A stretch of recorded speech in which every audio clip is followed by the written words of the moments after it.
enaylo.com hıdırlayar. Sevdim men seni, görenimde özüni, oğudan gözlerini, ömürlük sayladım yarım seni. Sen balık kuşum, baklı men göğe düşüm, yine de yar biz bile, bar yarar balık kuş güne.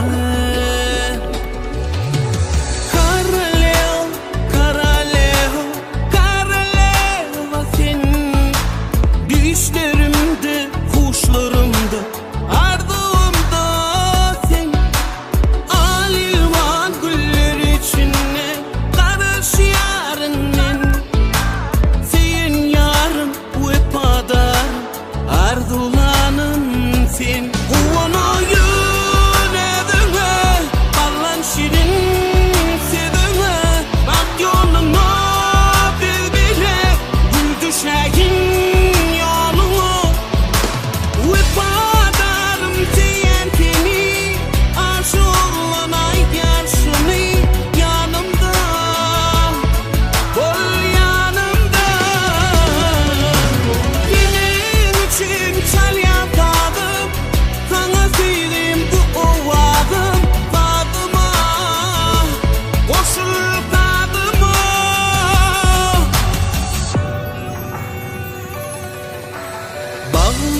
Açari, sen elinde, men elinde, sevgi coştan yüreklerde, öçmesen kaynatın sevgi.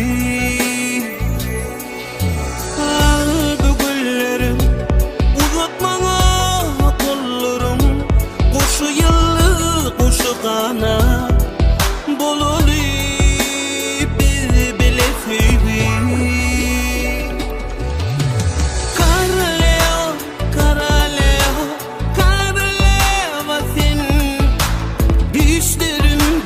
Kuşlarımda, ardımda sen, alilvan güller içine karış yarın men, sen yarım ve padar, ardulanım sen.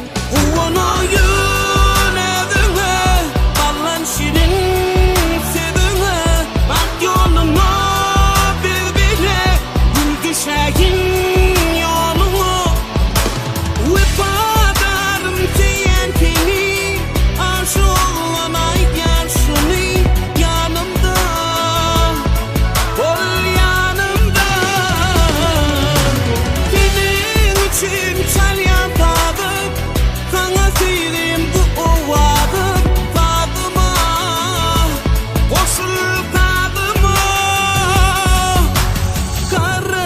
enaylo.com hıdırlayar. Karaleva sen, düşlerimde, kuşlarımda, ardımda sen.